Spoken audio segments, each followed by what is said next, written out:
Bhumija classes, मेहनत हमारी सफलता आपकी। हेलो फ्रेंड्स, आज हम मध्य प्रदेश के विश्व विरासत स्मारकों के बारे में पढ़ेंगे।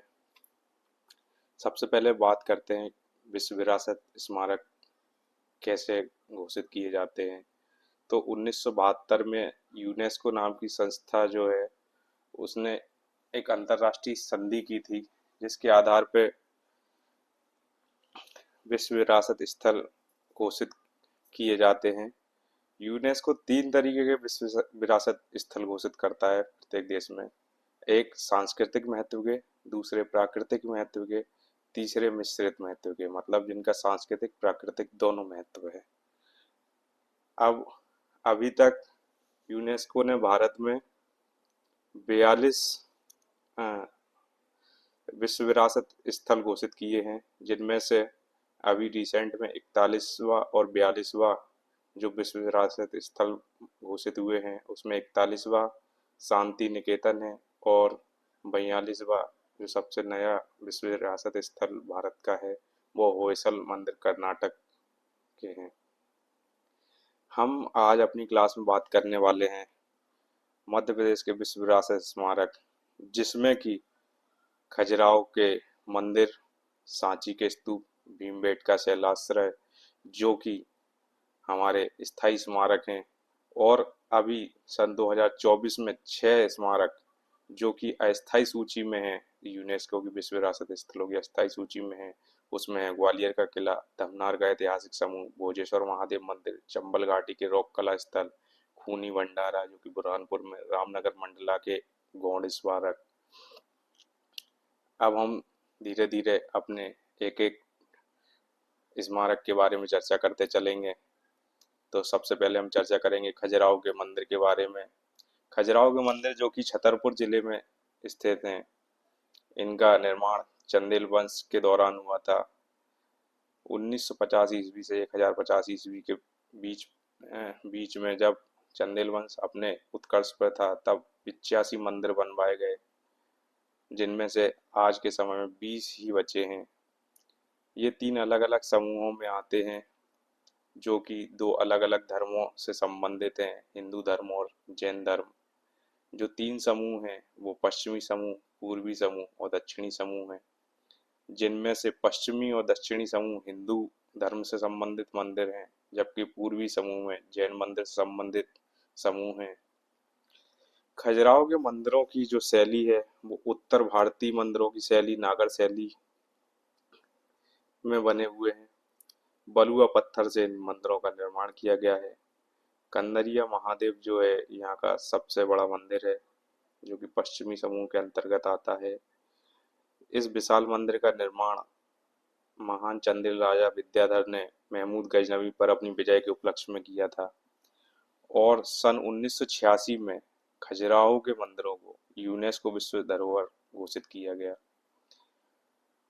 खजुराहो के जो प्रमुख मंदिर हैं उनमें कंदरिया महादेव है, सूर्य मंदिर या जिसको चित्रगुप्त मंदिर के नाम से जानते हैं वो है, बराह मंदिर है, सिंह मंदिर है, लक्ष्मण मंदिर है, लक्ष्मी मंदिर है, विश्वनाथ मंदिर, नंदी मंदिर, चतुर्भुज मंदिर आदि।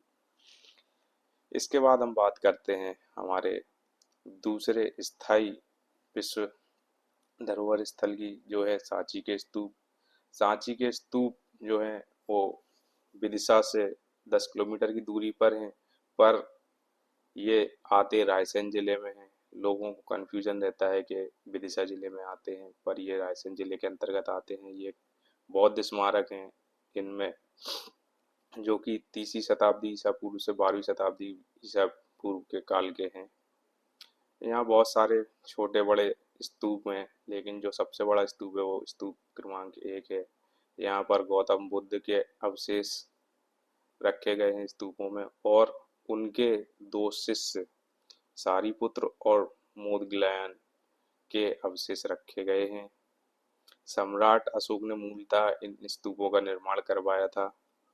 उसके बाद पुष्यमित्र शुंग का माना जाता है कि उन्होंने इनका स्तूपों को तोड़वा दिया था, जिस कारण से उनके पुत्र अग्निमित्र शुंग ने फिर से इनका जीर्णोद्धार करवाया और इनको और विशाल बना दिया। श्रीलंकाई बौद्ध इतिहास में इनको पवित्र चैत्यागृह भी माना जाता है। और 70 ईसा पूर्व में तोरण और परिक्रमा द्वारा सातवाहन वंश के राजा सातकर्णी द्वारा बनवाए गए। गुप्त वंश से भी इनका संबंध जोड़ा जाता है। एक स्तंभ है जो कि गुप्त वंश से संबंधित है, और एक मंदिर जो कि सांची में है। और 1989 में यूनेस्को विश्व धरोहर घोषित किया गया सांची को। ऐसे करके हमने दो अपने विश्व विरासत स्थल अभी देखे। खजुराहो जो कि छतरपुर में है, जो कि 1986 में यूनेस्को विश्व धरोहर घोषित हुआ। उसके बाद सांची जो कि रायसेन जिले के अंतर्गत आता है, जिसको 1989 में विश्व धरोहर स्थल घोषित किया गया। अब हमारा तीसरा, मध्य प्रदेश का तीसरा और आखिरी स्थायी विश्व धरोहर स्थल जो कि भीमबेटका शैलाश्रय, भीमबेटका शैलाश्रय जो कि रायसेन जिले के अंतर्गत आते हैं, एक पुरापाषाणिक आवासीय पुरा स्थल है। मध्यवर्ती भारतीय पठार के दक्षिणी किनारे पर विंध्य पर्वत की तलहटी में ये स्थित हैं। इनमें बहुत सारे शैल चित्र और शैलाश्रय बने हुए हैं, जिनके लिए यह प्रसिद्ध है। ये जो प्राकृतिक शैलाश्रय हैं वो 5 समूहों में हैं। ये चित्र पुरापाषाण काल से लेकर मध्य पाषाण काल तक के हैं, और इनकी खोज 1957 से 58 के बीच में डॉक्टर विष्णु श्रीधर वाकणकर द्वारा की गई थी। अगस्त 1990 में इन्हें राष्ट्रीय महत्व का स्थल घोषित कर दिया गया। जुलाई 2003 में यूनेस्को ने इन्हें विश्व धरोहर स्थल घोषित किया। ये हमारे 3 मध्य प्रदेश के स्थायी विश्व विरासत स्थल हुए। पहला खजुराहो जो कि छतरपुर में है, दूसरा सांची जो कि रायसेन में है, तीसरा भीमबेटका जो कि रायसेन में है। अब हम अस्थायी स्थल के बारे में पढ़ेंगे, जो कि 2024 में 6 स्थलों को मध्य प्रदेश के विश्व विरासत यूनेस्को की अस्थायी सूची में शामिल किया गया है, जिसमें सबसे पहले नंबर पे आता है ग्वालियर का किला। ग्वालियर के किले का निर्माण राजा सौरसेन, कहीं कहीं सूरजसेन, कहीं कहीं सौरसेन रहता है, मोस्टली इनका नाम सूरजसेन मिलता है। सूरजसेन ने 773 ईस्वी में करवाया था। जिस पहाड़ी पे यह किला बना है उस पहाड़ी को गोपाचल पर्वत या गोपागिरी पर्वत के नाम से जानते हैं। इस किले में एक चतुर्भुज मंदिर है जिससे 2 शिलालेख मिले थे, जिनसे पता पड़ता है कि यह ग्वालियर जो है वो कन्नौज राज्य में शामिल था उस समय पे।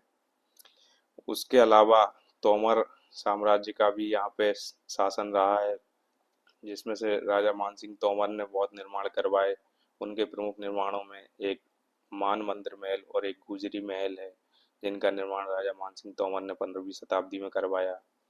कर्ण मंदिर का निर्माण 1454 ईस्वी से 79 ईस्वी के बीच में तोमर वंश के दूसरे राजा कीर्ति सिंह द्वारा किया गया। विक्रम महल का निर्माण 1516 में विक्रमादित्य सिंह जो कि मानसिंह तोमर के सबसे बड़े पुत्र थे, उन्होंने करवाया था। यह जो विक्रम महल है वो मुगल शैली में बना हुआ है। भगवान शिव, विष्णु और मातृकाओं को समर्पित एक मंदिर है, जिसको तेली के मंदिर के नाम से जाना जाता है। इसके अलावा जो चतुर्भुज मंदिर की हमने अभी बात की थी, वह अपने गणितीय संबंध के कारण भी महत्वपूर्ण स्थान रखता है। इसमें इसमें शून्य का दूसरा सबसे पुराना संदर्भ एक नक्काशी के रूप में देखा जाता है। ग्वालियर के किले पे 2 जुड़वा मंदिर हैं, जिन्हें सास बहू मंदिर के रूप में जाना जाता है। वैसे उनका एक्चुअल नाम सहस्त्रबाहु मंदिर है। इसमें बड़ा जो सास बहू मंदिर है वो विष्णु भगवान को समर्पित है। किले की दीवारों पे किले की दीवारों पे काट काट के जैन मूर्तियां बनाई गई हैं, जिनको 5 समूहों में विभाजित किया गया है, जो कि सिद्धांचल या उर्वाही समूह, गोपाचल पर्वत समूह और साउथ वेस्ट समूह, नॉर्थ वेस्ट समूह, नॉर्थ ईस्ट समूह में विभाजित है। ऐसे करके 5 समूहों में विभाजित हैं। राजा मानसिंह तोमर ने मान मंदिर का मुख्य प्रवेश द्वार भी बनवाया, जिसको हाथीपोल गेट या हाथी पौड़ गेट से नाम से जाना जाता है। राजा डूंगर सिंह ने गणेश द्वार का निर्माण करवाया। लक्ष्मण द्वार का निर्माण राजा लक्ष्मण सिंह ने करवाया। इंडोला गेट भी है, जिसको बादल महल गेट के नाम से जाना जाता है, जो कि राजा मान सिंह तोमर के चाचा बादल सिंह तोमर के नाम पर रखा गया। ग्वालियर गेट का ग्वालियर गेट किले का जो है प्रमुख द्वार है, इसे आलमगीर गेट के नाम से भी जाना जाता है। और ग्वालियर के किले पर एक गुरुद्वारा बना है, जिसको गुरु छठ सिखों के छठवें गुरु हरगोबिंद सिंह साहब के स्मारक के रूप में जाना जाता है। गुरुद्वारे का नाम दाता बंदी छोड़ गुरुद्वारा है। और जल आपूर्ति के लिए मानसरोवर ताल, गंगोला ताल, एक खम्बा ताल, कटोरा ताल, रानी ताल, छेदी ताल और जौहर कुंड जैसे कई जलाशय हैं। इसे 8 फरवरी 2024 को यूनेस्को की विश्व धरोहर स्थल की अस्थायी सूची में शामिल किया गया है। इसके बाद हम बात करते हैं दूसरे अस्थायी स्थल की, जिसका नाम है धमनार का ऐतिहासिक समूह। ये मंदसौर जिले के अंतर्गत आता है।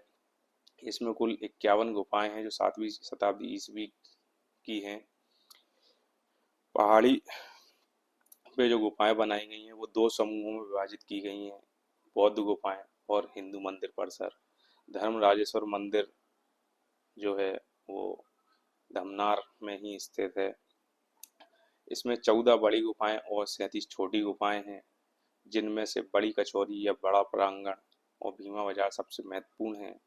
भीमा बाजार गुफा जो है वो सबसे बड़ी गुफा है। इसको भी 8 फरवरी 2024 को यूनेस्को विश्व धरोहर स्थल में शामिल किया गया है। ये 6 के 6 जो अस्थायी स्थल शामिल किए गए हैं वो सांस्कृतिक श्रेणी में है। ग्वालियर किला हो गया, धमनार का ऐतिहासिक समूह हो गया। उसके बाद हम भोजेश्वर महादेव मंदिर की बात करते हैं। ये भी रायसेन जिले के अंतर्गत आता है। मंदिर भगवान शिव को समर्पित है, 1000 साल पुराना है और इसके मंदिर बेतवा नदी के किनारे पर स्थित है। राजा भोज के संरक्षण में 11वीं शताब्दी में मंदिर का निर्माण हुआ। मंदिर की जो शैली है, वास्तुकला शैली है, वो भूमिजा शैली है। अब भूमिजा शैली मतलब कौन सी शैली होती है, तो हम बताते हैं आपको। उत्तर भारतीय जो मंदिर हैं, जैसे खजुराहो के मंदिर हमने बात की थी, नागर शैली में बने हुए हैं, तो ये भी नागर शैली में बना हुआ है। नागर शैली के अंतर्गत 14 से श्रेणियां हैं। उनमें से एक श्रेणी जो है वो भूमिजा शैली है। इसमें एक बहुत विशाल लिंगम है, जिसकी ऊंचाई लगभग 2.3 मीटर है और परिधि 5.4 मीटर है। मंदिर के तीनों तरफ कोई नक्काशी नहीं है, बल्कि एक बाहर की ओर उभरी हुई बालकनी है। इसको भी 8 फरवरी 2024 को यूनेस्को विश्व धरोहर में स्थल में शामिल किया गया। इसके बाद हम बात करते हैं चंबल घाटी के शैल कला स्थल की। चंबल घाटी जो कि पुरापाषाण, मध्य पाषाण, नव पाषाण और ऐतिहासिक काल की शैल कला स्थल है। यहाँ दीवारों पर विभिन्न रंगों में शिकार करती हुई और विभिन्न भिन्न प्रकार की मानव गतिविधियों से संबंधित चित्र हैं। उसके अलावा प्राकृतिक स्थल हैं, आवास हैं पुराने। ठीक है, ये दुनिया का सबसे बड़ा ज्ञात शैल कला स्थल है। चंबल बेसिन जो है, जो मध्य प्रदेश, राजस्थान और उत्तर प्रदेश के कुछ हिस्सों में फैला हुआ है। चंबल घाटी शैल कला स्थल को 8 क्लस्टरों में विभाजित किया गया है। इसके जो कुछ प्रमुख स्थान हैं वो हैं भीमतल, भीमलत महादेव, चतुर्भुजनाथ नाला, गरड़िया महादेव, बुक्की माता, चट्टानेश्वर, कन्यादेव, नरसिंहगढ़, कोटरा बिहार, जोगणिया माता और गेपदनाथ आदि। इसको भी सांस्कृतिक श्रेणी में 8 फरवरी 2024 को विश्व धरोहर स्थल घोषित किया गया है। इसके बाद हम बात करते हैं खूनी भंडारा, जो कि बुरहानपुर में स्थित है। यह एक भूमिगत जल प्रबंधन प्रणाली है, जिसमें 8 जल संरचनाएं शामिल हैं। ये मुगल कालीन जल संरचना है। जहांगीर के समय में इसको बनाया गया। ये फारसी जो कनात पद्धति है उस पर आधारित है। सम्राट जहांगीर के समय में उनके गवर्नर अब्दुल रहीम खान खाना के संरक्षण में तुबकुल तुबकुतुल आज आज नामक भूवैज्ञानिक को बुलाया गया और उन्होंने इस संरचना का निर्माण करवाया। भू सर्वेक्षण करके संरचना का निर्माण करवाया। इस संरचना में जो जल है वो खनिज आपूर्ति के कारण लाल रंग का दिखाई देता है, इसलिए इसे खूनी भंडारा का नाम दिया गया। इसको कुंडी भंडारा के नाम से भी जाना जाता है। यह भी सांस्कृतिक श्रेणी में 8 फरवरी 2024 को विश्व धरोहर स्थल घोषित हुआ। इसके बाद हम बात करते हैं रामनगर मंडला के गोंड स्मारकों की। ये जो क्षेत्र हैं वो भारत में पहले इनको मध्य प्रांत नाम से जाना जाता था, जिसके अंतर्गत वर्तमान में जो मध्य प्रदेश है, छत्तीसगढ़ और महाराष्ट्र का कुछ हिस्सा है वो आता था। इसे गोंडवाना के नाम से भी जाना जाता था। इस पर गढ़मंडला साम्राज्य का शासन रहा सन 1300 से 1789 ईस्वी तक। यहाँ पे 17वीं शताब्दी में जो गढ़मंडला साम्राज्य के राजा हृदय शाह थे, उन्होंने ये गोंड स्मारक बनवाए, जिनमें से प्रमुख थे मोती महल, जिसको राजमहल के नाम से भी जाना जाता है, राय भगत कोठी, विष्णु मंदिर जिसको सूरज मंदिर के नाम से जानते हैं, बेगम महल, दलबादल महल आदि। मोती महल को 1984 से राज्य संरक्षित स्मारक घोषित किया गया है। सन 8 फरवरी सन 2024 में इसे भी यूनेस्को विश्व विरासत स्थल घोषित किया गया है। और ये हमारे जो 3 स्थायी और 6 अस्थायी मध्य प्रदेश के यूनेस्को विश्व विरासत स्थल थे, वो हमने आज पढ़े। अगर आपको ये जानकारी अच्छी लगी है तो क्लास को ज़्यादा से ज़्यादा शेयर करें, सब्सक्राइब करें और लाइक करें। धन्यवाद।